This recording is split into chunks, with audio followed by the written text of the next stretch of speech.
Cinema Vigaranku like, share and subscribe.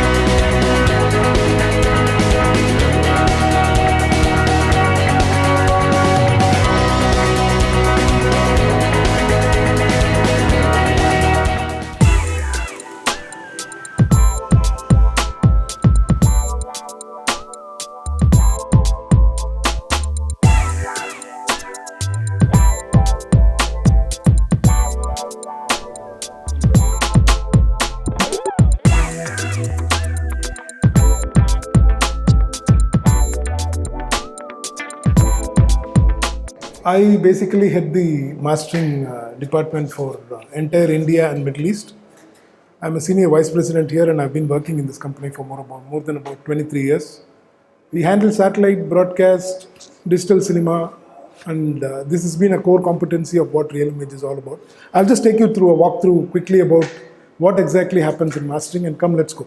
Inga exact enna pathina, from the word go there is security in terms of CCTV cameras positioned in every aspect of this theater. You would find a CCTV camera which has been positioned. அதே மாதிரி access கண்ட்ரோலும் பார்த்தீங்க அப்படின்னா எல்லா பாயிண்ட்லேயும் there is an access control.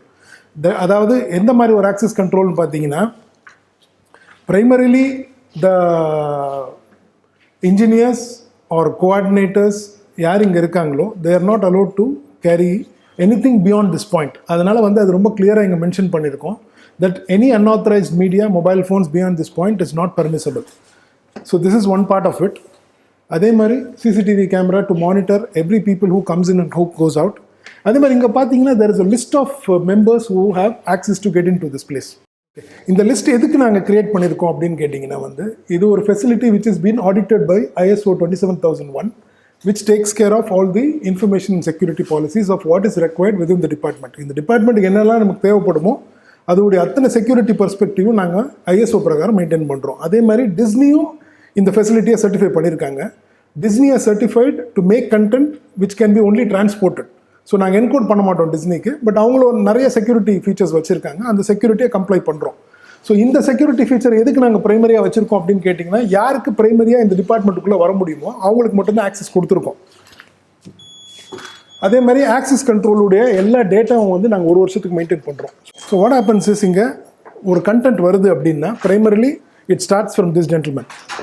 So he receives the content. இவங்களை கோஆர்டினேட்டர்னு சொல்லுவோம். அவங்க ப்ரைமரியாக content receive பண்ணும்போது அவங்களுக்கு நிறைய செட் ஆஃப் ரூல்ஸ் இருக்குது. என்னென்ன ரூல்ஸ்ன்னு பார்த்தீங்க அப்படின்னா can we have the sheets of what all we இந்த ஷீட்டில் அந்த ப்ரொடக்ஷன் கம்பெனியோடைய என்டையர் டேட்டாவும் will be filling it up. This will have all information regarding the production house, like இது ப்ரொடக்ஷன் கம்பெனி பேர், படத்துடைய பேர், என்ன ஃப்ரேம்ஸ் கொடுத்துருக்காங்க, அந்த ஹார்ட் டிஸ்க் வந்ததுன்னா அந்த ஸ்டோரேஜ் டீட்டெயில்ஸு, அந்த டெக்னீஷியன்ஸ் பேரும் இருக்கும் including the director and cameraman. ஏன்னா எங்களை பொறுத்த வரையும் every content which is completed which comes from the post production house is primarily approved and cleared. முதல்ல எடிட்டர் கிளியர் பண்ணுவாங்க, அதுக்கப்புறம் டிஓபி கிளியர் பண்ணுவாங்க, அதுக்கப்புறம் finally production direction takes care of the film. So this content, this data will have all information pertaining to this film. This will also have data of he receiving the content and passing it on to the technician, to the engineer who is going to take care of the encoding and encryption. அதே மாதிரி கிளையண்ட்டுக்கு அவங்க அதுக்கு அந்த hard disk எங்களுக்கு delivery பண்ணும்போது we give them this file. We give them the sheet of paper which will have information of the same thing. அவங்க என்ன hard disk கொடுத்தாங்க, அதோடைய சீரியல் நம்பரு, என்னென்ன கண்டென்ட் இருந்தது உள்ளங்கிற இன்ஃபர்மேஷன் அவங்களுக்கு கொடுப்போம். So there is a record that they have taken it from us. They have delivered it here and they have a record on them also. Plus we also have a record telling that it has been delivered to the customer back. This moves between engineers to engineers. இது ஒரு sheet நாங்கள் வச்சுருக்கோம். அதாவது ஒரு engineer கிட்ட இருந்து content இன்னொரு engineer, அதாவது ஒரு ஷிஃப்ட் மாறும் போது ஒரு இன்ஜினியர் கிட்ட இருந்து இன்னொரு இன்ஜினியருக்கு போகும்போது there is a handshake which happens. அதாவது he passes on the information to the next guy who comes for the same content to handle this. ஒரு டெக்னீஷியனாக he has to do this. So அப்போ எங்களுக்கு தெரியும் எந்தெந்த டெக்னீஷியன் எந்தெந்த பாயிண்ட்ல அந்த content handle பண்ணாங்கிற information வந்து இதில் இருக்கும். So that's one of the reason we also retain this data with us. இது தவிர படத்துடைய எல்லா இன்ஃபர்மேஷனும் இங்கே வச்சுருப்போம். அதாவது என்ன ஃபார்மெட்டில் நாங்கள் என்கோட் பண்ணியிருக்கோம், எந்த டெக்னீஷியன் பண்ணாங்க, யார் QC எடுத்தாங்க, என்னென்ன ரிப்போர்ட் பண்ணாங்க, என்னென்ன ஃபார்மெட்டில் என்கோட் பண்ணியிருக்கோம், 2K என்கோட் பண்ணியிருக்கோமா, 4K என்கோட் பண்ணியிருக்கோமாங்கிற எல்லா இன்ஃபர்மேஷனும் இருக்கும். என்கிரிப்ஷன் டீட்டெயில்ஸ் இருக்கும். And it will have all the necessary details of what a film needs to have after the encode is completed. இது QC வரை இன்ஃபர்மேஷன் இருக்கும். இது வந்து final delivery. Once it is completed it goes back to the client with delivery challan. ஒரு sheet இருக்கும். So it is accompanied with that sheet. அதே மாதிரி கொடுக்கும்போது இதே ஷீட்டில் அவங்க சைன் ஆஃப் பண்ணிட்டு போயிடுவாங்க, telling that they have received. என்ன கொடுத்தாங்களோ அவங்க திரும்ப வாங்கிட்டாங்கிறதுக்கு இன்ஃபர்மேஷன் இருக்கும். ஸோ த கண்டென்ட் உள்ளே வந்துட்டு வெளியே போகிற வரையும் this happens only on paper. எல்லா பேப்பர் ரெக்கார்டும் எங்ககிட்ட இருக்கும். கண்டென்ட் இவர்கிட்ட இருந்து இன்ஜினியர் கிட்ட போகும்போது I will just take you to the mastering area. இப்போ வெளியே வந்து ஒரு பெரிய லிஸ்ட் பார்த்தீங்க, ஒரு 40 பேர் சார்ந்த ஒரு லிஸ்ட் ஒன்று பார்த்தீங்க. அந்த 40 பேரில் வந்து உள்ளே போகக்கூடிய ஆளுங்க வந்து 22 பேர். அதாவது இன்ஜினியர்ஸு ப்ளஸ் மேனேஜ்மெண்ட்லேருந்து ஒரு 3 பேர் இருப்பாங்க. அதை தவிர since I am the business process owner of this place, I have an access to all this places. So இதில் ஒரு 20 பேருக்கு ஆக்சஸ் இருக்கும். அவங்க மட்டும் உள்ளே வர முடியும். This is the mastering work area. This is the machine room. இந்த மிஷின் ரூம்லேயும் பார்த்தீங்க அப்படின்னா வந்து we have all these are the encoders. We have about 18 to 20 encoders inside this place. That is one part of this. So this takes care of every film. எங்களால் வந்து minimum ஒரு 40 படம் handle பண்ண முடியும். அந்த கெப்பாசிட்டிக்கு we are charged for that kind of capacity. But this is not the case only with Chennai. Bombay அதே மாதிரி தான். At any point in time we can handle about 40 films. அதே மாதிரி ஹைதராபாடும் இருக்குது, சென்னை இருக்குது. So every facility in terms of manpower and machinery we have sufficient to take care at any point in time. Crisisல எங்களுக்கு எதுவுமே கிடையாது. இதில் வந்து all machines are hooked up to this one box so that you don't have to have 20 monitors to view all the 20 machines. அதாவது KVM னு சொல்லுவோம். So அந்த KVM வழியாக அங்கே வெளியே வந்து 5 அவுட்புட் கொடுத்துருப்போம். So they at any point in time they can patch any of these encoders and see the output there to start the encode and encryption of that film. இது வந்து எங்களுடைய சிவல்யூஷன் server. இங்கே தான் வந்து வாட்டர் மார்க் நாங்கள் identify பண்ணுறது. I will take you through that once we are done with this process. So encode பண்ண ஆரம்பிக்கும் போது maybe you can check the UI. I will show you the UI about how the encode is done, encryption is done. முடிஞ்ச உடனே நாங்கள் we will facilitate a show. எடிட்டரை கூப்பிடுவோம். எடிட்டரை கூப்பிட்டு we will ask them to cross check the show which has been created. அவங்க edits என்ன நல்லா இருக்கோ செக் பண்ணுவாங்க. If there is a problem with ஃப்ரேம்ஸ்னா ஏதாவது செக் பண்ணுவாங்க. ஃப்ரேம் கரப்ஷன் ஏதாவது இருந்ததுன்னா செக் பண்ணுவாங்க. ஆடியோவில் ஏதாவது இஷ்யூ இருந்தால் செக் பண்ணுவாங்க. மியூட் ஆகாமல் இருந்ததுன்னா செக் பண்ணுவாங்க. பேரலாக அவங்களோட சேர்ந்து எங்கள் இன்ஜினியர் இருப்பாங்க. ஸோ 2 பேரும் சேர்ந்து உட்காந்து they will do a parallel check. Editor will confirm from his side that இதுதான் கரெக்டான ஃபுட்டேஜ், இதுதான் நாங்கள் அமிச்சோம் from the facility, from wherever was the production facility, இதுதான் நாங்கள் கொடுத்தோம். It is as per what we have decided to go outங்கிறது அவங்க confirmation கொடுப்பாங்க. அது கொடுத்துட்டாங்க அப்படின்னா வந்து then we will go out with the DOP. டெக்னீஷியனை கூப்பிட்டு பெரிய தேட்டர் நாங்கள் வச்சிருக்கோம். அந்த தேட்டரில் போட்டு we will give them a test. 2 நிமிஷமா இருக்கலாம், 10 நிமிஷமா இருக்கலாம். ஒரு டெஸ்ட் ஒன்று கொடுப்போம். அந்த டெஸ்ட் பார்த்துட்டு அவர் எல்லாமே கரெக்டாக இருக்குது, டென்சிட்டி கரெக்டாக இருக்குது, லெவல்ஸ் கரெக்டாக இருக்குது, பிளாக்ஸ் கரெக்டாக இருக்குது, சேச்சுரேஷன் கரெக்டாக இருக்குது. If he says everything, the contrast, everything looks right அப்படின்னா then we will go for the final show for the director and production crew. So technicianக்கு எப்பவுமே they'll be the utmost priority for us. அவங்க முடிச்ச பிறகு we will come to அதுக்கப்புறம் வந்து ஏன்னா they need to give final clearance. அவங்க தான் டிஐல உட்கார்ந்து இருந்திருப்பாங்க, அவங்க தான் பார்த்துருப்பாங்க, என்ன பண்ணாங்கிறது அவங்களுக்கு தான் தெரியும். ஸோ ஈவன் த சின்ன அந்த ஒரு மிஸ்டேக் கூட வந்துடக்கூடாதுங்கிறதுனால டெக்னீஷியனுக்கு எல்லாமே ஃபெசிலிட்டேட் பண்ணி கிளியர்டுன்னு சொன்னாங்கன்னா we facilitate a show for production. அதுக்கப்புறம் ப்ரொடியூசர் will come. ஒரு 3 ப்ரீவியூ மொத்தம் நடக்கும். ஆமாங்க, மொத்தமாக வந்து டெக்னீஷியனுக்கு நாங்கள் பார்த்துருவோம், QC பார்த்துருவோம், எல்லாம் கரெக்டாக இருக்கான்னு செக் பண்ணிவிடுவோம். அப்புறம் editor பார்த்துருவாங்க பேரலா and DOP and production. So there is a minimum 2 shows is something what we do, but there are cases where we also do a 3rd show. There is no restriction. இவ்வளவுதான் பண்ணணும்னு எது ரெஸ்ட்ரிக்ஷனும் கிடையாது. Time permits அப்படின்னா I am sure we can do even multiple shows. We don't have any constraint on giving multiple shows to production. அந்த மாதிரி எதுவும் we don't have a thumb rule telling that 2 show மேலே தர மாட்டோம், அந்த மாதிரி எதுவுமே கிடையாது. We have always done multiple shows. எல்லா ஷோஸும் கம்ப்ளீட் பண்ணிடுறோம். DCP கிளியர்டுன்னு சொல்கிறாங்க ப்ரொடக்ஷன் சைட்லேருந்து. they say everything is fine. அந்த ப்ராசஸ் முடிஞ்ச உடனே then we expect a mail information from the production supported by marketing telling that how many copies will they need. ஏன்னா நாங்கள் 2 version பண்ணுவோம். One is a DCI, இன்னொன்று வந்து நான் DCI. ஒன்று டிசிஐ JPEG 2000ல இருக்கும், நான் டிசிஐ வந்து MPEG 2ல பண்ணுறோம். என்னென்ன ரெக்குவயர்மெண்ட், என்னென்ன எவ்வளோ தேவை அப்படிங்கிறது they'll send us the requirement. So based on that, these are mass duplicators.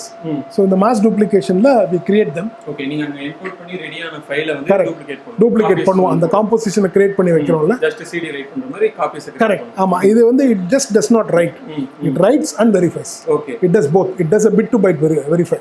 Okay, zeros and ones verify பண்ணும். so that இங்க இருந்து நான் அனுப்புறேன் அப்படின்னா வந்து சைட்ல வர்றது எந்த ப்ராப்ளம் வரதுக்கு there is no chance, because it does a verify also. சும்மா காப்பி பண்ணி தர மாட்டோம். it does a copy and a verify. so that's taken care. ஆமா, எல்லாத்தையும் ஃபைலை உங்களுக்கு ஃபுல்லாக வெரிஃபை பண்ண பிறகு தான் ஓகேன்னு சொல்லும். அதுக்கப்புறம் தான் it is ready for delivery. அந்த மாதிரி we can create multiple drives. இதை CRU அப்படின்னு சொல்லுவோம். இதில் தான் போகும். Okay, so these are the hard disks which are normally sent to the DCI sites. Okay, so இதுதான் டூப்ளிகேட் பண்ணுவோம். அதான் அந்த வெறும் ஃபார்மெட் தாங்க வித்தியாசம். DCI வந்து JPEG 2000, அதுதான் வந்து globally accepted format. MPEG 2 is the format which is done only for the Indian region. Okay, that's on an MPEG 2. Correct. There are few theaters still which are on the non-DCI platform. So அவங்களுக்கெல்லாம் வந்து correct, we'll make the copies accordingly and we'll send it to them. Okay, so these are the two things which we do. இதை தவிர வந்து all the mastering sites have a fiber connectivity. எல்லாத்துக்குமே ஒரு MPLS வழியாக connection கொடுத்துருக்கோம். இது ஏன் கொடுத்துருக்கோம்னா, எல்லாத்துக்கும் நாங்கள் ஹார்ட் டிஸ்க் அனுப்புறது is not viable. Plus we don't want to keep sending courier and cargo across every places. அதனால இங்கேருந்து இந்த MPLS லைன் வழியாக will push content to Bombay, Delhi, Bangalore and Cochin and Hyderabad if there is requirement. Okay, so எல்லா content இங்க என்ன master பண்றாங்களோ it is moved everywhere. similarly அங்க master பண்றது comes to us. பாம்பேல மாஸ்டர் பண்ணி, ஏன்னா இங்க லோக்கல் ரிலீசஸ் இருக்கும் ஹிந்தில, அதை ஃபெசிலிட்டேட் பண்ணுவோம். அதே மாதிரி இங்க இருக்கிற releases might be up north and other places, அதை நம்ம ஃபெசிலிட்டேட் பண்றதுக்கு we send content. so those lines are also terminated here. Okay, so எல்லாமே சென்ட்ரலைஸ்ட் சர்வர்ஸ். ஆமா, எல்லாமே இங்க இருந்து it moves out of there is no cloud. எல்லாம் box to box தான். இங்க இருந்து hard disk to hard disk, இங்க மெஷின்ல இருந்து அவங்க மெஷினுக்குள்ள போகும். It's called multi casting fibre is connectivity. பிசிக்கலாவே இங்க இருந்து அது வரை கனெக்ட் ஆயிருக்கும். I mean it will be terminated. இங்க லாஸ்ட் மைல் ஃபைபர் டெர்மினேட் பண்ணிருப்பாங்க, அங்க last mile. that is to do with this ISP. it is their it's to do with their service provider. Service provider has terminated fiber on both the lines. So obviously there is a link which is established between here and there. so இங்க அமிச்சிங்க அப்படின்னா they will receive it there. it will take about 6 to 7 hours. எல்லாமே 100 ல இருந்து 150 Mbps வச்சிருக்கோம். it's a common line which is there everywhere. எல்லா சைட்லயும் 150 to 200 Mbps வச்சிருக்கோம். so all content is moved across. அது தவிர this entire space, the entire floor does not have internet. so we are away from internet. எல்லாமே firewalled, all ports are firewalled, and there is no internet in any of this place. so that's something which we had decided from day one, that there will be no internet. எல்லாமே intranet, வெறும் mail மட்டும் பார்க்கிறதுக்கு that's an available thing which is available. so this is the place where we do mass duplication. சத்தியம் theatres இருக்காங்கன்னு வச்சுக்கோங்களேன், அவங்க எப்படி வந்து படத்தை வாங்குவாங்க? ப்ரொடியூசர் ஹார்ட் டிஸ்க் கிட்ட, ஐ மீன் ப்ரொடக்ஷன் கிட்ட அவங்க சைன் பண்ணியிருப்பாங்க. இல்ல சைன் பண்ணி வாங்குறது ஓகே, டெக்னிக்கலா அந்த படத்தை ஸ்கிரீன் பண்றதுக்கு அதான் எங்களுக்கு வந்து எல்லா படத்துக்கும் நாங்க காப்பி பண்ணி வச்சிருக்கோம். எல்லா படத்துக்கும் வந்து there is an agreement which is signed from the theater perspective, from our perspective, everything it is signed. once everything is signed and cleared, every distributor will give us a theater list telling that these are the theaters which come under my purview and you need to supply content to them. so சத்தியம்ல என்னென்ன படம் sign பண்ணிருக்காங்கன்னு தெரிஞ்சதுன்னா, அதை தவிர அவங்க சைட்ல இருந்து எங்களுக்கு mail அனுப்புவாங்க, வீக்லி ரெக்வஸ்ட் போடுவாங்க, என்னென்ன தியேட்டர்ல என்னென்ன படம் ஷிஃப்ட் ஆகுது, என்னென்ன புது படம் வருதுன்னு போடுவாங்க. அதை பேஸ் பண்ணி இங்க இருந்து கண்டென்ட் வெளியே போகும். so that's a standard practice which is done. so distributor primary list இருக்கும். சத்தியம்ல இந்த படம் ரிலீஸ் பண்றோம், மேபி வட சென்னை ரிலீஸ் பண்றோம்னு சொன்னாங்க அப்படின்னா அந்த வட சென்னையை நாங்க அனுப்பிச்சு வைப்போம். so we get information. ஆமா, வட சென்னை போனா அவங்க ஹார்ட் டிஸ்க் எடுத்து அங்க அப்படியே போட்டுறாங்க, அவங்களே இன்ஜெஸ்ட் பண்ணிப்பாங்க. அவங்களே, அதாவது அந்த ஹார்ட் டிஸ்க் எடுத்து நீங்க எதுவுமே பண்ண வேண்டாம், you have to just put it into the server. it will automatically move data. அவங்களே பண்ணிப்பாங்க. அது எப்படி டீகோட் பண்ணனும் நீங்க? இல்ல வெறும் நீங்க வந்து கண்டென்ட் மட்டும் தான் அனுப்புறீங்க. கண்டென்ட்டை ஃபர்ஸ்ட் மூவ் பண்ணிடுவோம், கண்டென்ட் அவங்க இன்ஜெஸ்ட் பண்ணிட்டு சர்வர்ல ரெடியா இருக்கும். இதெல்லாம் எப்ப நடக்கும்? ஒரு இன்னைக்கு காலையில வட சென்னை 7 மணி இன்னைக்கு வருது அப்படின்னா வந்து one day before it will be done. Depending on when the content is ready.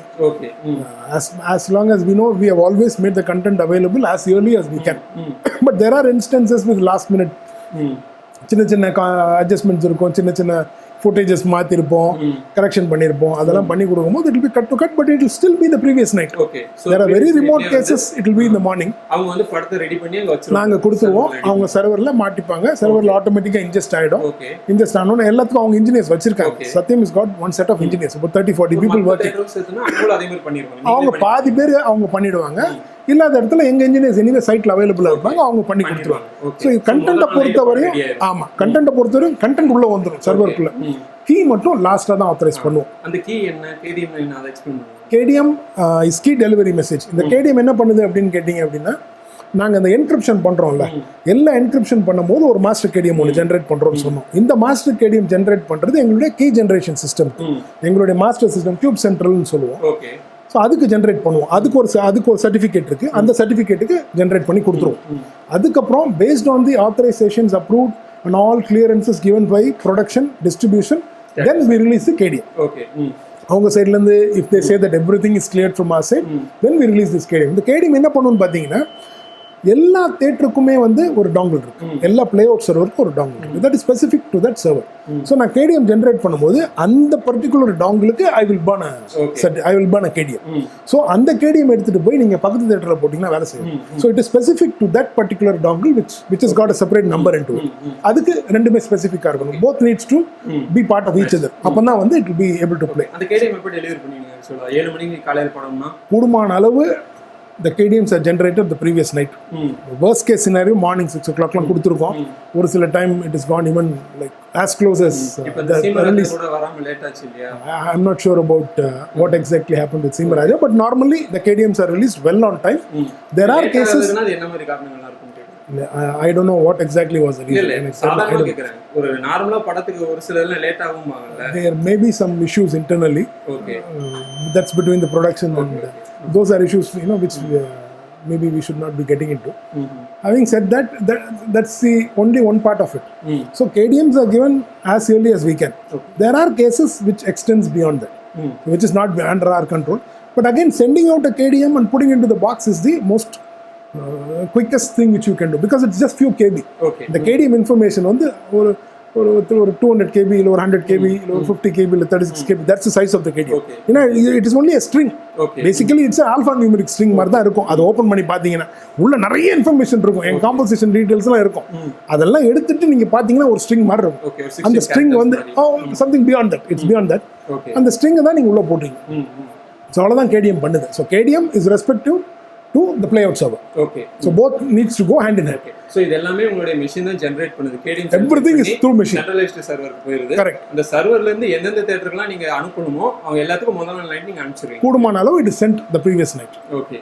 So இதுதான் distribution. This is the distribution of KDM. KDM வந்துருச்சுனா அவங்க film run. They can start the film, but KDMs are, they are all time bound. Okay. You can mark a time to when it needs to start. Okay. நீங்க 2 நாள் முன்னாடி கூட கொடுக்கலாம். But it will be effective from this time. Okay. இப்போ ஒரு படம் 50 நாள் ஓடுதுனா 50 நாள்ல 4 ஷோ ஓடுதுனா ஒவ்வொரு ஷோக்குமே KDM வரணுமா? இல்ல ஒரு ஷோ கொடுக்க மாட்டோம். It is normally for a week. It can be for a week, it can be for 3 days. It depends on what the distributor want you to do. Okay. Or there are KDMs which are available unlimited. Okay. It runs for so many days and so on. It runs for so much of time and so on.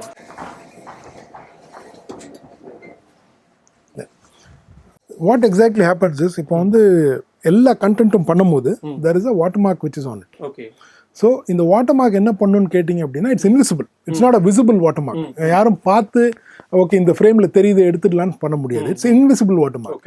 So இந்த invisible watermark உங்களுக்கு எப்படி ஹெல்ப்ஃபுல்லாக இருக்குது அப்படின்னா, once there is a pirated content which comes out அப்படின்னா, அந்த pirated கண்டென்ட்டை வந்து we can swiftly, if they bring us the source from where it was, maybe a DVD or something from the market wherever it came out from, அதை கொடுத்தீங்க அப்படின்னா வந்து I will be able to run it on my Civolution server. அங்கே ஒரு server உங்களுக்கு காட்டியிருந்தாங்க. அந்த civilisation சர்வரில் run பண்ணேன் அப்படின்னா it will give me all information of where it was shot, when it was shot and what time it was shot, including ஒரு ID ஒன்று generate பண்ணும். அதை வந்து பேலோடுன்னு சொல்லுவோம். இந்த பேலோடு வந்து it can give you information for both audio and video. ஏன்னா we don't encrypt only the video. So அது என்ன பண்ணுன்னு கேட்டிங்கன்னா, சிவில்யூஷன் வந்து அனலைஸ் பண்ணும்போது it will analyse the entire video. அதை வந்து ஒரு சில ஃபார்மேட்டுக்கு we'll have to convert it. அது ஒரு பேக்குன்னு சொல்லுவாங்க, .pak சொல்லுவோம். அந்த ஃபார்மேட்டை கன்வெர்ட் பண்ணிவிட்டு அந்த வீடியோவை wheel have to push it to Civilization server. Okay Civilization server பார்த்தீங்க அப்படின்னா வந்து it will start analyzing the content by frames. Okay ஒரு ஃப்ரேமாக உள்ள போய் அனலைஸ் பண்ணி once it finds the payload, இந்த பேலோடுங்கிறது will have the information of the ஒரு ஸ்பெசிஃபிக் ஐடி ஒன்று ஜென்ரேட் ஆமாம் ஒரு ஸ்பெசிஃபிக் ஐடி ஒன்று வரும். அதுதான் வந்து இட் இஸ் ரிலேட்டட். அந்த ஐடியா வந்து if you go back you will trace the server where the theatre has been position. இந்த சர்வர் எந்த தேட்டரில் இருக்குங்கிறத வந்து நீங்கள் அந்த பேலோட வச்சு தான் கண்டுபிடிப்பீங்க. அந்த ஸ்பெசிஃபிக் ஐடி வச்சு தான் கண்ட்ரோல் பண்ணுவீங்க. அந்த ஐடியா தான் வந்து அந்த சிவிலேஷனுங்கிற சர்வர் வந்து ஜென்ரேட் பண்ணி கொடுக்குது. It can give you payloads for video as well as for audio. So எங்களை பொறுத்தவரை நாங்கள் வீடியோ ஆடியோ வந்து ரெண்டுமே என்கிரிப்ட் பண்ணி தான் வெளியே அனுப்புகிறோம். I don't know if that is a case outside. A lot of people don't encrypt audio. They only encrypt video. Okay. So the audio is left open. Specifically நீங்க ஏதோ technology வச்சிருக்கீங்க? இல்லங்க, it's a standard. Globalaவே வந்து they want you to encrypt both. I don't know, for some reason most of them don't seem to be encrypting the audio. They only encrypt the video and they're happy about it. நாங்க எங்களை பொறுத்தவரை we encrypt both. எங்க audio video ரெண்டுமே encrypted தான். So எதை தனியா நீங்க tape பண்ணி எடுத்தீங்கனாலும் you are still traceable. Okay, நீங்க சிவிலேஷனுக்கு வந்துட்டீங்கன்னா you will be traceable. எங்க இருந்து எடுத்துருக்குங்கிறது you can be traceable. இப்போ நான் ஒரு விஷயம் சொல்றேன். இப்போ நான் ஒரு சென்னையில் இருக்கிற ஒரு தியேட்டர்ல வட சென்னையை வந்து ஃபோன்ல எடுக்கிறேன் அப்படின்னா அதை நான் ஒரு மணி நேரம் ஷூட் பண்ணியிருக்கேன் அப்படின்னா கூட அந்த ஒரு மணி நேரம் எனக்கு தேவை வந்து மினிமம் ஐ நீட் about 12 minutesங்க. Okay, minimum I need between 12 to 15 minutes of data made available to run this civilization software and diagnose the payload. Okay, so அதுக்கு கம்மியா இருந்ததுன்னா I will not be able to do this. Okay, ஏன் அப்படின்னாக்கா உங்களுடைய அந்த password இல்லைன்னா அந்த இது சொல்றீங்க இல்லையா ஃபாரன்சிக் வாட்டர் மார்க் வந்து அது தரவு ஃபுல் ஃபிலிம் வருமா இல்லை ஏதாவது ஒரு இடத்துல தான்? இல்ல மொத்த படத்துல இருக்கும். ஓகே, ஆனா வந்து அந்த மினிமம் டியூரேஷன் வந்து எனக்கு 12 இருந்து 15 நிமிஷம் இருக்கணும். இந்த 15 நிமிஷத்துக்கு கீழே இருந்ததுன்னா பண்ண முடியாது. It will not be able to find. ஆமா, it will be difficult to find. ஆனா you can still go back for a manual analysis. நாங்க இது வந்து சாஃப்ட்வேர் அனாலிசிஸ் பண்ணுது. ஒரு சில இடத்துல பாத்தீங்க அப்படி வந்து சாஃப்ட்வேர் அனாலிசிஸ் பண்ணி முடிச்ச பிறகு it will suddenly tell you that it will come up with a pop-up message telling that you need a manual analysis. Then again Civilizion's team which sits out of EMEA and places, அவங்க வந்து இதை உட்காந்து manual analysis பண்ணி அதுக்கப்புறம் ஒரு report ஒன்று generate பண்ணி கொடுப்பாங்க. ஸோ அந்த மாதிரி ஒரு இன்ஸ்டன்ஸும் இருக்குது. அதாவது these are things which the software is not able to read. அதனால பியாண்ட் தட் பாயிண்ட் அதை வந்து ட்ரிகர் பண்ணி ஒரு மெசேஜ் அனுப்பிச்சிடும் டெல்லிங் தட் இதுக்கு மேனுவல் அனாலிசிஸ் வேணும், வெயிட் பண்ணுங்க அப்படின்ட்டு. ஸோ அது அந்த அவங்க கொடுக்குற அந்த அவுட்புட் டேட்டாவை நீங்கள் யூஸ் பண்ண வேண்டாம். இந்த மேனுவல் அனாலிசிஸ் முடிஞ்ச பிறகு அவங்க டீம் வந்து திரும்ப மெயில் பண்ணுவாங்க. அது வந்து ஒரு 1 hour வந்துடும். உடனே டீம் உடனே மேனுவல் அனலைஸ் பண்ணி அவங்க பேலோட் கண்டுபிடிச்சி அனுப்பிச்சிடுவாங்க. Okay, that's a very swift process. So Civilization team பொறுத்தவரையும் they are active 24/7. So நமக்கு எப்படி நாங்க எப்படி இங்க 3 shift 24/7ல இருக்கோமோ Civilization teamம் they are available everywhere. Civilization is not something which does only for Qube. They handle content worldwide. Globally they are the only partners for DCI. So they handle content globally. எல்லா அனாலிசிஸும் Civilization மூலமா தான் வரும். So they are the only certified partner. It's a company. Okay. ஆமா, it's a company. Okay. So உங்கள மாதிரி எல்லா DCI there are plenty of DCI encoding houses which sends them content and receives information. So நீங்க ஒரு கண்டென்ட்டுக்கு வந்து there is some charges for it. So நாங்க வந்து அதை ப்ரியரா அந்த சார்ஜ் கொடுத்து we'll have to buy those licenses. Civilization எங்களை பொறுத்தவரை நான் வருஷத்துக்கு ஒரு 50-60 லைசன்ஸ் வாங்குவேன். So there is a cost for it. அதை நான் கொடுத்தாதான் வந்து I get that license. It's not like I can do something on my own. So Civilization பொறுத்தவரை there is a username and password. So இங்க Real Image பொறுத்தவரை I am the only person who's got a username and password to work directly with Civilization. So எனக்கு தனியா ஒரு username password ஒரு page இருக்கு. அந்த பேஜ்க்குள்ள நான் போனேன் அப்படின்னா it will give me all the access of uploading a content, analyzing, taking data and giving it out. அதுக்கப்புறம் அந்த ஃபைனல் டேட்டாக்கு என்ன இன்ஃபர்மேஷன் என்னென்ன பேலோடு வரணுமோ உங்களுக்கு ஒரு மெயில் வரும். டிடெக்ஷன் சர்வீசஸ்ல இருந்து ஒரு மெயில் ஒன்று வரும். அதை தான் வந்து we normally pass it on to the team to share it with the production house. இதை தவிர what we also try doing is we also try to give a technical analysis of how it was positioned. That's a pure eye level analysis. It's not a machine level analysis.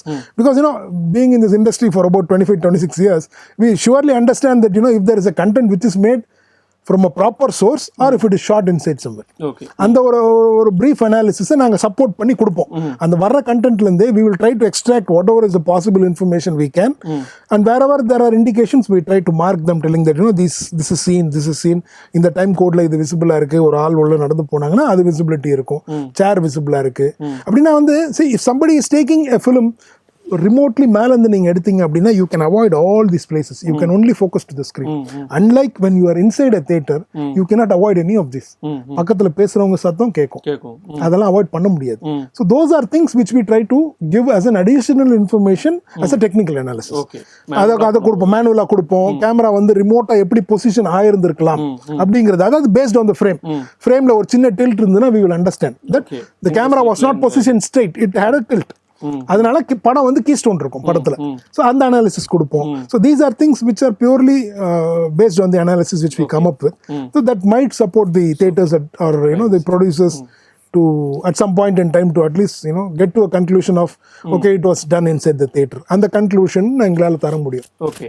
So எப்பெல்லாம் இதை தருவீங்க நீங்க? எதுவும் எல்லா படம் அனாலிசிஸும் கொடுப்போம் நாங்க. ஒரு படத்துக்கும் எந்தெந்த படம் ப்ரொடக்ஷன் வந்து எங்களை வந்து ரெக்வஸ்ட் பண்றாங்களோ அந்த படத்துக்கு சிவிலேஷன் ரிப்போர்ட்டும் கொடுத்துருவோம். wherever there is a requirement we also accompany it with a technical report. Actually இன்னைக்கு வந்து ஒரு படம் வருதுன்னா ஒரு 5 மணி நேரம் 6 மணி நேரத்துல பைரசி காப்பி வந்து வந்துருது. பட் அவ்வளவு சீக்கிரமா production does not come back to us. அவங்க ஒரு 2 நாளைக்கு அப்புறம் தான் வருவாங்க. there are production அது அவங்க அந்த பைரசி காப்பி எல்லாத்தையும் கொண்டு வந்து இல்ல, ஏதாவது ஒரு காப்பி எடுத்துட்டு வந்து கொடுப்பாங்க. ஏதாவது ஒரு காப்பி, அந்த காப்பியை நாங்க ரிட்டர்ன் பண்ணுவோம். ஏன்னா அதான் எங்களுக்கு கொடுத்துருக்க சோர்ஸ் இல்ல, அந்த சோர்ஸ்ல இருந்து நான் அனலைஸ் பண்றேன். so that copy is not given back to the production. So நாங்க ரெக்கார்ட் பண்ணி வச்சுப்போம். அந்த காப்பில எல்லாம் எழுதிருப்போம், என்ன டேட்ல உள்ள வருது, யார் ரிசீவ் பண்ணிருக்காங்க, ப்ரொடக்ஷன் கொடுத்தது, எல்லா இன்ஃபர்மேஷனும் போட்டிருப்போம். அதுல போட்டு எங்க ரெக்கார்ட்ல நாங்க வச்சிருப்போம். we retain those content with us. So at any point in time if they have to come back telling that what was the source did I give you abdina, I'll have the source here. So I can give it back to you telling that this was the source at this date it came in ingra information கொடுப்போம். So that is routed through marketing. So இப்போ ஒரு சில படங்கள்லாம் வந்து ஒரே நாளில் பல லாங்குவேஜஸ்ல வந்து ரிலீஸ் ஆகும் இல்லையா? ஆமாம். இப்போ பாகுபலி மாதிரி படம் பார்த்தீங்க அப்படின்னா மல்டிபிள் லாங்குவேஜஸ் கொடுத்தாங்க. ஆமாம், மல்டிபிள் லாங்குவேஜஸ்ல கொடுத்தாங்க. அவங்க they gave it, I think we did a Telugu and Tamil நினைக்கிறேன். 2 லாங்குவேஜ் கொடுத்தாங்க. I don't think we did Hindi. I don't remember doing Hindi, but Tamil and Telugu we did. Tamil and Telugu வந்து 2 version கொடுத்தாங்க. ஒரு version எங்கேயோ I don't know, they had multiple versions. one was looking good, one was looking really poor. அந்த மாதிரி multiple versions கொடுத்தாங்க. Multiple analysis பண்ணி அவங்களுக்கு கொடுத்தோம். ஆமா, I think பைரசி காப்பி. நாங்க டிஸ்ட்ரிபியூஷன்ல சொல்றேன். புரியல. உதாரணத்துக்கு ஒரே படம் வந்து 4 லாங்குவேஜ்ல வருதுன்னா நாளே நீங்க பண்ணிடுவீங்க இல்லையா? சோ அதே மாதிரி ஒவ்வொரு தியேட்டருக்கும் நீங்க அதே மாதிரி கேடிஎம் அனுப்பிச்சிருவீங்க இல்லையா? அந்த ஷோக்கு ஏத்த மாதிரி. ஆமா ஆமா ஆமா. ஓகே. சோ இப்போ நீங்க அனுப்புறது வந்து ஃபாரின்ல இருக்கிற தியேட்டர்ஸ்க்கும் வந்து இந்த மாதிரி ஹார்ட் டிஸ்க் தான் நீங்க அனுப்புறீங்களா? இல்ல, கூடுமான ஆமா. I mean hard disk is a standard format of shipmentங்க. It can be anywhere. It can be anywhere. எங்களை பொறுத்த இப்போ நாங்க என்ன பண்றோம்னு கேட்டீங்கன்னா Qube Wireன்னு ஒரு சிஸ்டம் வச்சிருக்கோம். That is housed from a cloud based system. எங்களுக்கு cloud partner வந்து AWS. Amazon Web Services is a cloud partner. So இங்க இருந்து we push the content to Qube Wire. அங்க இருந்து யார் யாருக்கு தேவையோ, எந்தெந்த டிஸ்ட்ரிபியூட்டருக்கு தேவையோ அங்க வந்து அப்ளையன்ஸ் ஒன்று கொடுத்துருக்கோம். we have partners, we have local partners. யூஎஸ்ல we have partner, யூரோப்ல பார்ட்னர் இருக்காங்க, ஏஷியால பார்ட்னர் இருக்காங்க. அந்தந்த பார்ட்னர்ஸ் வந்து அந்த கண்டென்ட்டை நாங்க என்ன சிபிஎல் இருக்கு பாத்தீங்களா, அந்த காம்போசிஷன் சொல்றோம்ல, அந்த சிபிஎல் இன்ஃபர்மேஷன் நாங்க கொடுத்துருவோம். இதுதான் ஃபைனலா வந்து ஓவர்சீஸ்க்கு கிளியர் பண்ணிருக்கோம். சிபிஎல் இன்ஃபர்மேஷன் இருந்ததுன்னா they can download, they can make so as many copies as what they want and how to ship it. How to ship it is something left to them. ஆனா ship பண்றது இன்னி வரை hard disk தான். There's no other medium. So we are also looking at some parallel media. Hard disk அனுப்புறதுல அங்க இருக்கிற சர்வர்ல இருந்து download பண்ணி ஹார்ட் டிஸ்க் அனுப்புறாங்க. அங்க கிளவுட்ல இருந்து டவுன்லோட் பண்ணிக்கிறாங்க. அவங்க அப்ளையன்ஸ்க்குள்ள வந்துரும். அந்த அப்ளையன்ஸ்ல இருந்து எவ்வளவு காப்பீஸ் வேணுமோ அதை ஹார்ட் டிஸ்க் பண்ணி வெளிய அனுப்புவாங்க. So shipment of hard disk is one device. இப்போ ஹாலிவுட் எடுத்தீங்கன்னா கூட most of the sites are still only on hard disk. இப்போ அவங்க படம் அனுப்புறாங்கல்ல, அவங்க யூஎஸ்ல இருந்து ஒரு படம் அனுப்புவாங்க, இங்க வர்றது எல்லாமே ஹார்ட் டிஸ்க்ல தான் வரும். It's the same thing. நான் ஒரு ஹார்ட் டிஸ்க் உங்களுக்கு காட்டியிருந்தேன்ல, CRU. It's the same device which reaches every multiple sites for theaters as well as for any of the encoding houses. அவங்களுக்கு அதே தான் வரும். ஸோ ஒரு படம் உங்ககிட்ட வருதுன்னா இந்த ப்ராசஸ் முடியறதுக்கு எவ்வளோ நாள் ஆகும்? It depends on, இப்போ கரெக்ஷனே இல்லை, ஒரு படம் ஃபைனல் அப்படின்னு சொல்லி கொடுப்பாங்க. அப்படின்னு கொடுத்தாங்கன்னா by 12 hours will be ready. 12 hours ready ஆயிடும். Okay. So will be ready with the first content. So நான் இன்னைக்கு காலையில படம் கொடுக்குறேன், எனக்கு நாளைக்கு ரிலீஸ் ஆகணும்னா நீங்க பண்ணிடுவீங்க? I mean we have gone even beyond that and done releases. அதுவும் மேலேயும் போய் பண்ணியிருக்கோம். அதான் see the advantage of having 20 encoders-க்கு அதான் அர்த்தம். நான் எல்லா படத்தையும் வந்து ஒரே என்கோடர்ல ஓட்ட மாட்டேன். I will break it up into 2 reels and run it across 4 encoders. So obviously 1.5 hourல வந்து மொத்த படமும் ரெடி ஆயிடும். அதே மொத்த படத்தை நான் ஒரு ஹார்ட் டிஸ்க்ல ரன் பண்ணேன் அப்படின்னா 9 hour ஆகும் பண்றதுக்கு. If I break it into multiple reels, put it into multiple encoders, 1.5 hourல 2 reel முடியுது அப்படின்னா 1.5 hourல 8 reel முடிஞ்சிருக்கும், 4 என்கோடர்ல முடிஞ்சு. ஸோ 1.5 hourல படம் ready. So these are things which are doable. But the question is, if that week has got Correction, huge releases 18 படம்லாம் release ஆகுது ஒரு வாரத்துக்கு. ஏன்னா we handle Malayalam here, Kannada here and Tamil here மூணுமே வந்து இந்த ஃபெசிலிட்டிலேருந்து போகுது. எப்படி பார்த்தீங்கன்னா ஒரு வாரத்துக்கு 10 to 15 படம். அது கம்மியாக பண்ணதே கிடையாது. It can be beyond that, but அது கம்மியாக இல்லை. 15 படம் பண்ணும்போது obviously all encoders are populated. அந்த மாதிரி டைம்ல it will become quite tough to handle a situation like this. See, it is always best that they come on time so that there is no problems, lapses. இடையில வந்து editors எல்லாம் பார்க்கணும். ஆமா, நிறைய இது வந்து நாங்க கடைசி நேரம் கொடுத்தா கூட we still ensure that every process of ours is taken care. Editor show இல்லாம கொடுக்க மாட்டோம், ப்ரொடக்ஷன் இல்லாம கொடுக்க மாட்டோம், டைரக்ஷன் கேமராமேன் பார்த்தே ஆகணும். இவங்க 2 பேரும் ஒமிட் பண்ணி வெளியே போக வாய்ப்பே கிடையாது. So that is something which we are clear about. என்ன ஒரு கிரைசிஸ் வந்தாலும் we try to give all these processes taken into place. எதையுமே வந்து ஒமிட் பண்ண மாட்டோம். இது இல்லாமல் அதுங்கிறது முடியவே முடியாது. இது வந்தாதான் அது. So that's how we have been working. So we did a film like ஒரு நைட்ல ஆரம்பிச்சு விடிய காலையிலக்குள்ள எல்லாமே டிஸ்பேட்ச் கொடுத்தோம். அப்பவுமே எல்லா ப்ரொசீஜரும் முடிச்சு தான் கொடுத்தோம். எடிட்டர்லாம் இங்கே உட்கார வச்சோம். முடிய பார்த்து அமுச்சு விட்டோம்.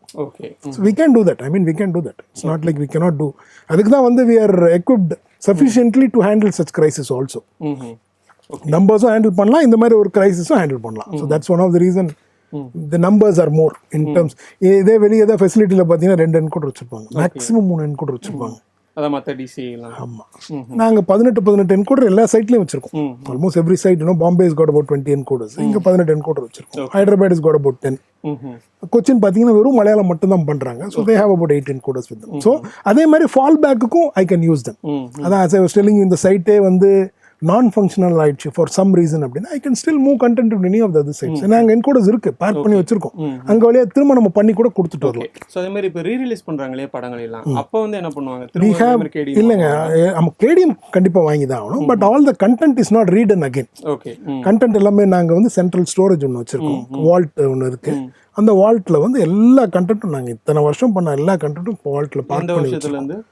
2004 இருக்கும் நினைக்கிறேன், 2005 இருக்கும், a little later நினைக்கிறேன். அந்த டைம்ல இருந்து up to this about 13 years of content we have. Okay, அதுல இருந்து 14,000 படம் மேல இருக்கும். எல்லாமே வால்ட்ல இருக்கு.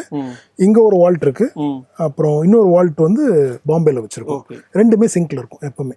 So every like it's like a watchdog. ஒரு 15 seconds இல்ல 30 seconds இல்ல 1 hour ஒரு வாட்டி சிங்க் பண்ணிக்கிட்டே இருக்கும். அங்க கண்டென்ட் அப்லோட் பண்ணாங்கன்னா it start moving into this place. 2 பேருமே ஃபைபர் கனெக்டட், 2 பேரும் 100 Mbps-ல கனெக்ட் பண்ணிருக்கோம். ஸோ எப்பவுமே சிங்க்ல இருப்பாங்க. Okay. So there is nothing like இந்த வால்ட் ஃபுல்லா டவுன் ஆனா கூட அங்கிருந்து I can take all the content.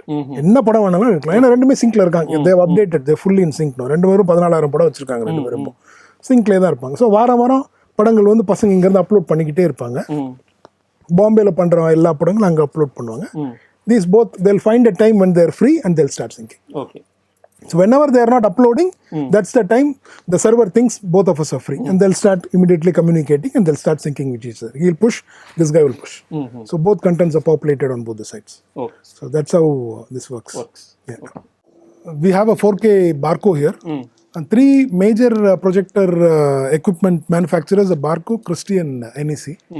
So these 3 people are DCI members, and they make the content. I mean, they support the playback of a 2K DCP or a 4K DCP. அது ரெண்டுமே பண்ணுவாங்க. இதை தவிர you can also make them support HFR, high frame rate support பண்ணுவாங்க. 24, 48 and 60 is something which they support. Apart from that, being a 4K content, they can put out a 4K projection unit. So that's one. Sound பார்த்தீங்க அப்படின்னா வந்து என்னுடைய எல்லா preview தியேட்டருமே I support 5.1, I can do 7.1 as well as Atmos. Okay. இப்போ இந்த Hollywood மூவிஸ்லாம் வருது இல்லையா, ஸோ அதெல்லாம் தமிழில் டப் பண்ணாங்கன்னா அதோடைய ப்ராசஸ் எப்படி இருக்கும்? அதை யார் பார்ப்பாங்க, என்ன பண்ணுவாங்க? ஓகே, நார்மலி இன்னைக்கு பொறுத்த வரையும் எல்லா ஹாலிவுட் படம் which is all dubbed is not done in India. Dubbing வேணா இந்தியாவில் இருக்கும், மற்றபடி எல்லா final audio is move back to the respective production houses or respective encoding houses. Like Technicolor is one of the biggest encoding house who handles most of the Hollywood film. இன்னைக்கு வந்து it is called by Deluxe. Deluxe took over the Technicolor's operation. So Deluxe is handling all those. So எல்லா கண்டென்ட்டுமே is moved to Deluxe. Deluxe makes DCPs required for India. Okay. ஒரு படம் எடுத்துக்கிட்டீங்கன்னா they'll do about 100 to 200 versions they'll do. ஏன்னா வந்து இந்தியாவுக்கு ஒரு version இருக்கும், இந்தியாவில் 4 லாங்குவேஜ் இருக்கு, 4 வெர்ஷன் இருக்கும், 5.1, 7.1 அட்மாஸ் இருக்கும். இதை தவிர எடிட்ஸ் இருக்கும், எல்லா லாங்குவேஜ்ல எடிட்ஸ் இருக்கும். அந்த எடிட்டும் அவங்களே பண்ணிடுவாங்க. So end to end, it is completed by Deluxe and then it is sent inside. Okay. It is not done locally at all. Okay. There are very remote cases like films like Universal Studios. Universal Studios is currently pursuing if they can handle content of these local languages from India. Okay. So அதுக்கு எங்க facility audit பண்ணிருக்காங்க. Okay. So maybe we'll start soon. So இது வரைக்கும் இப்போ சென்னையில் ஒரு படம் தமிழில் ரிலீஸ் ஆகுதுன்னா அதுக்கு வந்து நீங்கள் பண்ணுறது இல்லை இல்லையா என்கோடிங் எல்லாம்? எது நீங்க ஹாலிவுட் இல்லை நம்ம பண்றது இல்லை. We don't do. All the Hollywood is done. நடந்தது. ஆமா, எல்லாமே வெளியே தான் பண்றாங்க. அவங்க சைட்லயே பண்ணிப்பாங்க. Okay okay. டீலக்ஸ் மாதிரி ஒரு என்கோடிங் ஹவுஸ் பண்ணி கொடுத்துருவாங்க எல்லாமே. Okay done. சினிமா விகடன் நேயர்கள் அனைவருக்கும் வணக்கம். இன்னைக்கு நம்மளோட நிகழ்ச்சியில் யாரை பற்றி பார்க்க போகிறோம், எதை பற்றி பார்க்க போகிறோம் அப்படின்னு பார்த்தீங்க அப்படின்னா, கியூப் டெக்னாலஜியினுடைய நிறுவனர் மற்றும் இயக்குனர் மிஸ்டர் ஜெயேந்திர பஞ்சாபிகேசன் அவர்களை பற்றி தான் பார்க்க போகிறோம். வணக்கம் சார். வணக்கம். ஸோ கியூப் அப்படிங்கிறது எல்லாருக்குமே தெரிஞ்ச ஒரு விஷயம். அண்ட் குறிப்பாக வந்து கியூப் அப்படிங்கிறது ஸ்டார்டிங்கில் வந்து எடிட்டிங்காக தான் வந்து தொடங்கப்பட்டது அப்படின்னு சொல்கிறாங்க. ஸோ கியூபை பற்றி எங்களுக்காக சில விஷயங்கள். நாங்கள் 1993 இந்த கம்பெனி ஸ்டார்ட் பண்ணோம். அப்போது கம்பெனிக்கு பேர் ரியல் இமேஜ். இதில் வந்து எதுக்கு தொடங்கினோம் அப்படின்னாக்கா, நம்ம ஃபிலிம் எடிட்டிங் அப்போ வந்து வெறும் ஃபிலிம் நெகட்டிவை கட் பண்ணி ஒரு பாசிட்டிவை கட் பண்ணி பேஸ்ட் பண்ணி தான் நம்ம படத்தை எடிட் பண்ணியிருந்தாங்க. அப்போது வந்து கம்ப்யூட்டர் பேஸ்ட் எடிட்டிங் இன்ட்ரடியூஸ் பண்ணினாக்கா இந்த creative side of the film, அதாவது இன்னும் நல்ல எடிட்ஸ் பண்ண முடியும், இன்னும் க்ரியேட்டிவாக ஃபில்ம்ஸ் ப்ரொடியூஸ் பண்ண முடியும் அப்படிங்கிற ஒரு நோக்கத்தில் கம்ப்யூட்டர் பேஸ்ட் எடிட்டிங் இன்ட்ரடியூஸ் பண்ணலான்னு சொல்லிட்டு செந்தில் நானும் சேர்ந்து இந்த முயற்சியை எடுத்துட்டோம். அப்போது வந்து ஆவிட் எடிட்டிங் சிஸ்டம்னு யூஎஸில் அப்போ தான் இன்ட்ரடியூஸ் பண்ணியிருந்தாங்க. அந்த எடிட்டிங் சிஸ்டமை இந்தியாவுக்கு எடுத்துகிட்டு வந்து இங்கே இன்ட்ரடியூஸ் பண்ணோம். அப்போ இன்ட்ரடியூஸ் பண்ணும்போது எல்லோரும் எங்ககிட்ட என்ன சொன்னாங்க, இங்கே நிறைய எடிட்டர்ஸ் ஸ்கூல் கூட படிக்கலை, அவங்கெல்லாம் எப்படி இந்த கம்ப்யூட்டர்ஸ் கற்றுட்டு படத்தை எடிட் பண்ண போகிறாங்கன்னு சொன்னபோது, ஒரு பெரிய பெனிஃபிட் இருக்கும்போது கண்டிப்பாக கற்றுப்பாங்க அப்படின்னு எங்களுக்கு நம்பிக்கை இருந்தது. நிறைய பேருக்கு பேசிக்காக கம்ப்யூட்டரில் வந்து கீபோர்டு எப்படி ஆப்ரேட் பண்ணுறது, மவுஸ் எப்படி ஆப்ரேட் பண்ணுறது, அதுலேருந்து கற்றுக் கொடுத்தோம். ஆனால் அந்த எடிட்டிங் சிஸ்டமில் வந்து எடிட் பண்ணுறது எவ்வளோ ஈஸின்னு அவங்க குயிக்காக புரிஞ்சுட்டாங்க. ஒரு வித்தின் ஒரு few years entire film industry வந்து இந்த ஃபிலிம் எடிட்டிங்லேருந்து கம்ப்யூட்டர் பேஸ்ட் எடிட்டிங் மாறிட்டாங்க. அதான் ரியல் இமேஜோட ஃபர்ஸ்ட் ரெவல்யூஷன் சொல்லலாம். ஒரு ஃபிலிம் இண்டஸ்ட்ரியில் ஒரு பெரிய மாற்றத்தை கொண்டு வந்தது இந்த Avid editing system. Okay. So first movie நீங்கள் ஒர்க் பண்ணது என்ன? இன்ஃபேக்ட் ஃபர்ஸ்ட் மூவி வந்து மகாநதி. கமல் சார் வந்து ஃபர்ஸ்ட் எனி டைம் புது டெக்னாலஜினா முதல்ல அதை யூஸ் பண்ணுறவர் அவர் தான். ஸோ மகாநதி வந்து இந்த டெக்னாலஜியில் எடிட் பண்ணோம். இந்தியாவில் மட்டும் முதல் படம் இல்லை, outside of Hollywood world over அதான் first film to be edited on the Avid editing system. So நிறையா நாங்களும் அந்த படத்தில் கற்றுட்டோம், அவரும் கற்றுட்டாரு. ஒரு பெரிய முயற்சின்னு சொல்லலாம் அந்த ஃபஸ்ட்டு படம் அந்த ஆவிட் எடிட்டிங் சிஸ்டமில் எடிட் பண்ணுது. ஸோ முதல் மூவியே வந்து ரொம்ப பெரிய சக்ஸஸ்லேயே வந்து நீங்கள் எடிட் பண்ணியிருக்கீங்க. அது மட்டும் இல்லாமல் எல்லாருக்கும் வந்து ட்ரெயின் பண்ணி நீங்கள் வந்து ஒர்க் பண்ண வச்சுருக்கோம். ஆமாம், லிட்டரலாக கிளாஸஸே நடத்தினோம். ஒரு பல வருஷங்கள் வந்து நிறைய பேருக்கு இந்த ஆவிட் எடிட்டிங் கற்றுக்கணும்னு நினைத்தவங்க எல்லாருக்கும் எங்கள் ஆஃபீஸில் வந்து ரெகுலர் கிளாஸஸே நடத்தினோம். ஓகே. ஸோ அது மட்டும் இல்லாமல் இந்த டிடிஎஸ் சவுண்ட் அப்படிங்கும்போது அதுலேயும் வந்து கியூப்க்கு ஒரு பெரிய பங்கு இருக்குது அப்படின்னு சொல்லலாம். ஆமாம், அதாவது இப்போது உலகத்தில் அது வரைக்கும் வந்து இந்தியாவில் வந்து டால்பி ஸ்டீரியோ அப்படிங்கிறது தான் ஒரு ரெக்கக்னைஸ் ஃபார்மேட்டாக இருந்தது வேர்ல்டு ஓவர். இந்தியா வந்து டிஜிட்டல் சவுண்டுக்கு ரெடியாக இல்லை அப்படிங்கிற மாதிரி எல்லாரும் யோசிச்சிருந்த போது டிடிஎஸ் வந்து யூஎஸில் இந்த ஜுராசிக் பார்க்குங்கிற மூவியில் they introduce this digital sound. Spielberg வந்து one of the promoters of this company. So நாங்கள் போய் டிடிஎஸ் அப்ரோச் பண்ணி இந்தியாவில் இன்ட்ரடியூஸ் பண்ணோம்னு சொன்னபோது, எங்களுதே ரொம்ப சின்ன கம்பெனி, நாங்கள் வந்து அமெரிக்காவையே எங்களாட்ட ஹேண்டில் பண்ண முடியாது, இப்போ இந்தியாவுக்கெலாம் வர முடியாதுன்னாங்க. நாங்கள் கன்வின்ஸ் பண்ணி நாங்கள் டெக்னாலஜி சைடில் நாங்கள் ஃபுல்லாக மேனேஜ் பண்ணுவோம், வெரி கான்ஃபிடென்ட், நாங்கள் இந்தியாவில் இதை இன்ட்ரடியூஸ் பண்ணி சக்ஸஸ்ஃபுல்லாக பண்ணலாம் அப்படின்னு சொல்லிட்டு இங்கே இந்தியாவில் இன்ட்ரடியூஸ் பண்ணோம். ஃபஸ்ட்டு மூவி கருப்பு ரோஜா அப்படிங்கிற ஒரு அபாவணன் பண்ண படம். அந்த படத்துக்கு அப்புறம் இந்த மெயின் பெரிய படம் டிடிஎஸில் வந்தது எது அப்படின்னு சொன்னால் இந்தியன்னு சொல்லலாம். இங்கே ஒன்றும் இல்லை, ஹிந்திலையும் it introduce DTS sound in India. So அது வந்து பெரிய அட்வான்டேஜ் என்னென்னா, ஒன்ஸ் தியேட்டரில் செட்டப் பண்ணிட்டா அது கேலிப்ரேஷன்லாம் மாறி போகாத, ஒன்றும் சேஞ்ச் ஆகாத, அனலாக் சிஸ்டம் மாதிரி சேஞ்ச் ஆகாது, அப்படியே அதே ஒரு ரீப்ரொடக்ஷன் கொடுக்குற எபிலிட்டி உண்டு. Plus the sound was on a CD-ROM which was connected to the synced with the projector playing the print. So அதனால் வந்து full impact of DTS sound or the digital sound 100வது நாளில் கூட sound அப்படியே இருந்தது.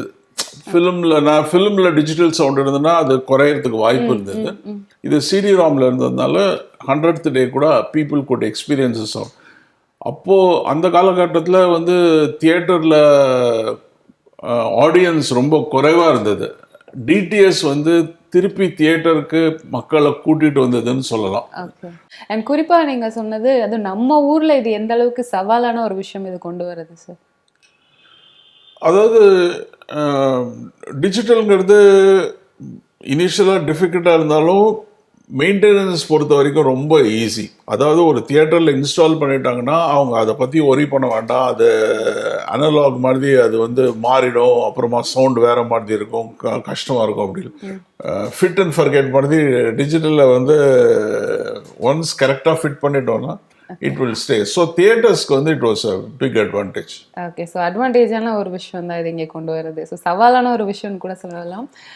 ஆமாம், அது வந்து ஓரளவுக்கு வந்து டிஜிட்டல் அந்த அளவுக்கு சவுண்ட் எக்ஸ்பீரியன்சஸ் தியேட்டரில் எடுத்துன்னு வந்ததுனால இந்த போஸ்ட் ப்ரொடக்ஷன் டெக்னாலஜி கூட மாற வேண்டியிருந்தது. சடனாக வந்து ஸ்டூடியோவில் வந்து we had to mix sound in 6 track.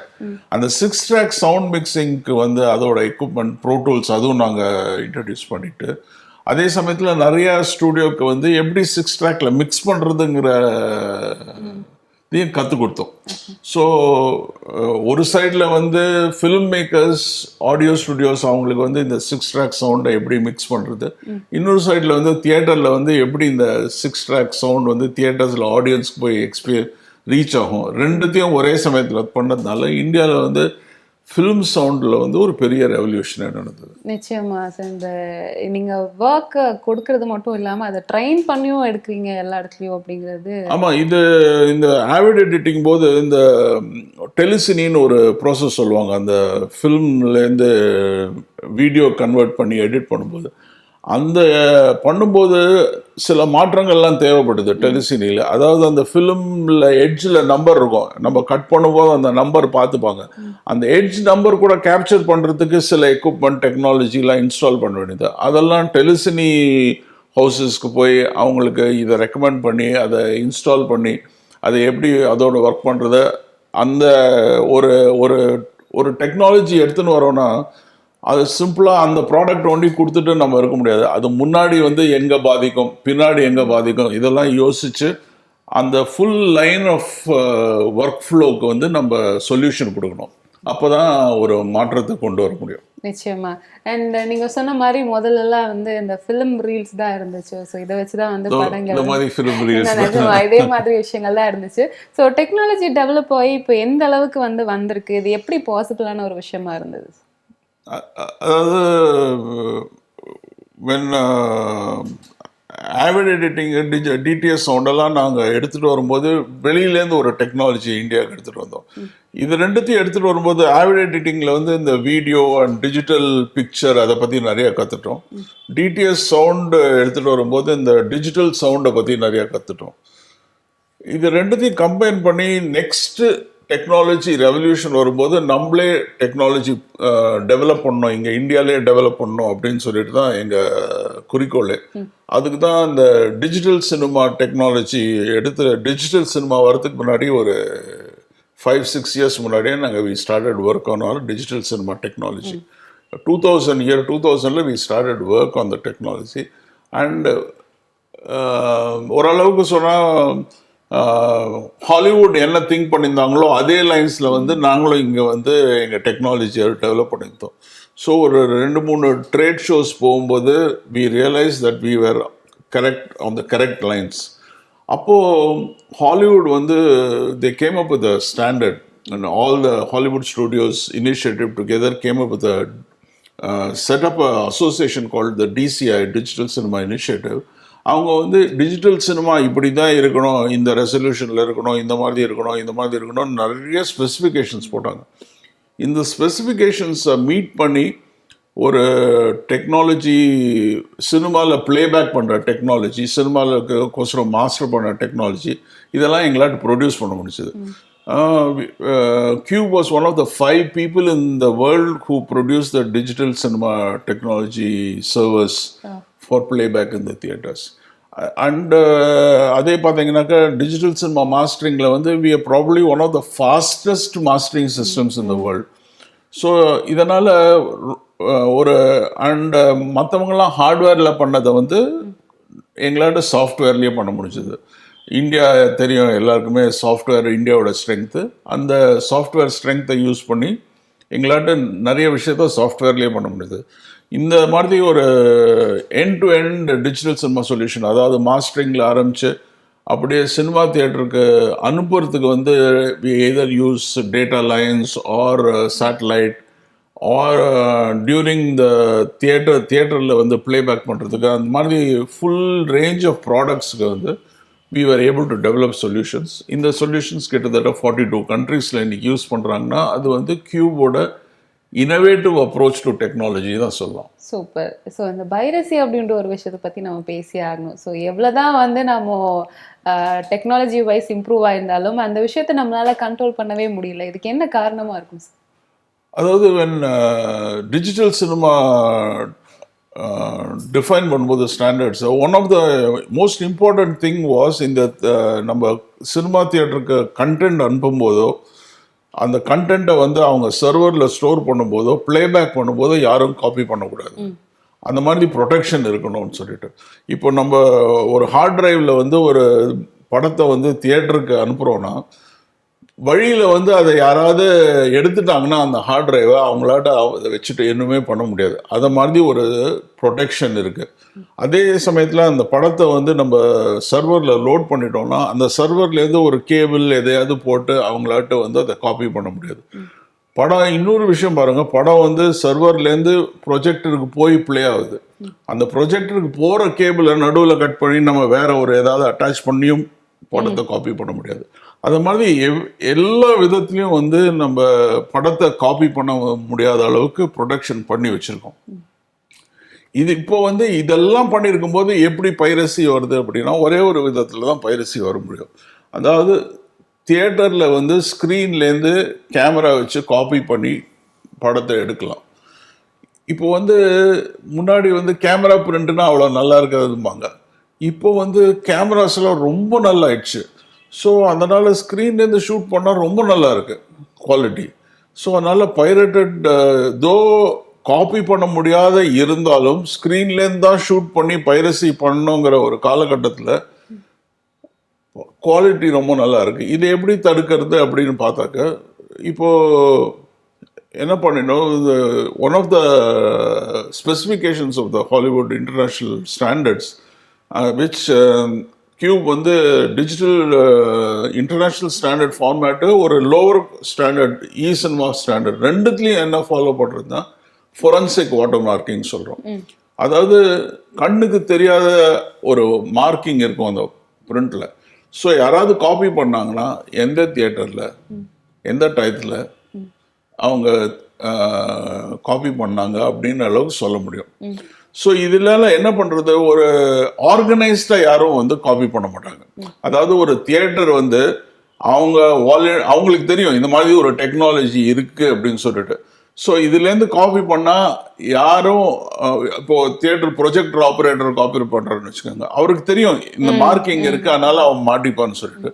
இன்றைக்கி ஏதாவது காப்பிங் நடக்கிறதுனா ஆடியன்ஸில் யாராவது உட்காந்து காப்பி பண்ணுறது அப்படிதான்.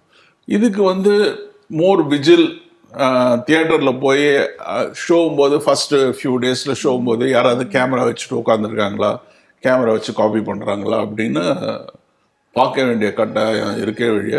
அதை தவிர டைரக்டா யாரும் ஆர்கனைஸ்டா பண்ண மாட்டாங்க. ஏன்னா அவங்களுக்கு தெரியும் அவங்க இப்போ வந்து 4 ஷோ நடக்குது, 4 ஷோல வந்து தியேட்டர்ல ஆடியன்ஸ் இருப்பாங்க. அதனால நம்ம வந்து ஆர்கனைஸ்டா ஒரு ஆப்ரேட்டரோ யாரோ கேமரா வச்சுட்டு பண்ண முடியாது. இதே நடுராத்திரி ஒரு ஷோ போடுறாங்கன்னு வச்சுக்கோங்க, ராத்திரி 2 மணிக்கு, அது தெரிஞ்சிடும் சர்வர்ல. இவங்க வந்து 4 ஷோக்கு அப்புறம் தனியா ராத்திரி 2 o'clock ஒரு ஷோ போட்டிருக்காங்க, அதுல தான் இந்த பைரசி வந்திருக்கு அப்படின்னு தெரிஞ்சிடும். ஸோ அதனால அந்த அளவுக்கு திருடனை பிடிக்கிற அளவுக்கு ஒரு டெக்னாலஜி இன்னைக்கு இருக்குன்னு சொல்லலாம். ரொம்ப அழகாக எக்ஸ்பிளைன் பண்ணீங்க. இன்னொரு விஷயம் வந்து இப்போ டெக்னாலஜியில் நிறைய டெவலப் ஆயிருக்கு. முதல்ல நம்ம 90s 80s பார்த்த தேட்டர்ஸ்லேருந்து இப்போ நம்ம பார்க்குறதுக்கு நிறைய டிஃப்ரென்ஸ் இருக்குது. இன்னும் ஃபியூச்சரில் தேட்டர்ஸில் என்ன மாதிரியான வந்து டெக்னாலஜி டெவலப்மெண்ட்ஸ் எல்லாம் இருக்கும் சார்? இப்போ பார்த்தீங்கன்னா முன்னாடி வந்து ஒரு படம் ஒரு தியேட்டரில் வந்து ஒரு படம் தான் ஓடும். இன்னைக்கு வந்து ஒரு தியேட்டரில் 4 படம் ஓடுது ஒரே நாளைக்கு. காலையில் ஒரு ஷோவுக்கு வேற படம், மத்தியானம் வேற படம், ஈவினிங் வேற படம், நைட்டு வேற படம். இது வந்து எனக்கு நம்ம வந்து இன்னைக்கு மக்கள் வந்து தமிழ் படத்தையும் பார்க்குறேன்றாங்க, தெலுங்கு படத்தையும் பார்க்குறேன்றாங்க, ஹிந்தி படத்தையும் பார்க்குறேன்னா, இங்கிலீஷ் படத்தையும் பார்க்குறேன்றாங்க. அதனால பீப்புளோட டேஸ்ட் குரோ ஆயிடுச்சு. அதே சமயத்தில் வந்து தியேட்டருக்கும் ஒரு கட்டாயம் எல்லா படத்தையும் கொடுக்கணும்னு சொல்லிட்டு இப்போ நாங்கள் ஒரு கான்செப்ட் இன்ட்ரடியூஸ் பண்ணுறோம். அதாவது வந்து நீங்கள் வந்து எல்லாரும் இன்னைக்கு ஃபேஸ்புக் யூஸ் பண்ணுறாங்க. நீங்கள் உங்கள் ஃப்ரெண்ட்ஸோட சேர்ந்து 100 பேர் நான் இந்த படம் பார்க்கணுன்னு இருக்கேன், யாரெல்லாம் பார்க்கணுன்னு ரெடியாக இருக்கீங்கன்னாங்க. ஒரு 100 பேர் வந்து நானும் அந்த படத்தை பார்க்கணுன்னாங்க. ஒரு தியேட்டரை வந்து சொல்லலாம், நீங்கள் 100 பேரும் வரீங்கன்னா நான் இந்த படத்தை போடுறேன். So from programming from the theatre side, the programming will move to the audience side. Audience decide பண்ணுவாங்க, இந்த படம் இன்னொரு ஸ்கிரீனிங் பண்ணணுமா, ஈவினிங் இந்த படம் போடணுமா, காலையில இந்த படம் போடணுமா, நைட் இந்த படம் போடணுமா. ஆடியன்ஸ் ரிக்வெஸ்ட்னால ப்ரோக்ராமிங் மாறும்னு நினைக்கிறோம். ஓகே, சோ அவங்களோட ரிக்வெஸ்ட் அக்செப்ட் பண்ணிட்டு அதுக்கு ஏத்த மாதிரி so audience will be the programmers and not the theaters. Okay, ரொம்ப அழகான விஷயம். கேட்கும்போதே ரொம்ப ஹாப்பியா இருக்கு இந்த மாதிரியான விஷயம். ஏன்னா நிறைய பேரெல்லாம் நிறைய படங்களை வந்து மிஸ் பண்ணிடுறாங்கன்னு கூட சொல்லலாம். இந்த மாதிரி நல்ல திரைப்படம் அது பெஸ்டான ஒரு ஆப்ஷன் இல்ல. இன்னைக்கு ஒரு படம் ரிலீஸ் ஆகுதுன்னா, 3 படம் ரிலீஸ் ஆகுதுன்னா, ஒரு மல்டிபிளெக்ஸ்ல வந்து 8 ஸ்கிரீன் இருக்கு. இப்போ இந்த படம் எவ்வளவு ஷோ போடணும், இந்த படம் எவ்வளவு ஷோ போடணும், இந்த படம் எவ்வளவு ஷோ போடணும்னு அவங்களுக்கு தெரியாது. அவங்க ஒரு கெஸ்ட்ல சரி இந்த மாதிரி ஒரு ஸ்டார் அப்படின்னாக்கா அவருக்கு இப்படி ஓப்பனிங் இருக்கும், ஸோ இது ஒரு 10 ஷோ போடுவோம், இது ஒரு 6 ஷோ போடுவோம், இது ஒரு 4 ஷோ போடுவோம் அப்படின்னு டிசைட் பண்றாங்க. நாளைக்கு ஆடியன்ஸ் வந்து சொல்றாங்க நாங்க எல்லாம் இந்த படம் பார்க்கணும்னு இருக்கோம்னா, மேபி அந்த படம் தான் எல்லா தேட்டர்லயும் எல்லா ஸ்கிரீன்லயும் ஓடும். கண்டிப்பா. ஸோ ஆடியன்ஸ் ரொம்ப கிளியரா வந்து இன்னைக்கு வந்து கம்யூனிகேட் பண்ண முடியும். அவங்களுக்கு வந்து எந்த படம் பார்க்கணும், எந்த ஷோல பார்க்கணும், எந்த தியேட்டர்ல பார்க்கணும்னு சொல்லிட்டு அதுக்கு தகுந்த மாதிரி ப்ரோக்ராமிங் நடக்கணும். நிச்சயமா டெக்னாலஜி வேற லெவல்ல போயிட்டு இருக்கு அப்படின்னே சொல்லலாம்னு நினைக்கிறேன். And thank you so much sir, இவ்வளவு நேரம் வந்து எங்களோட கேள்விக்கு ரொம்ப தெளிவான பதில் கொடுத்தீங்க. Thank you very much.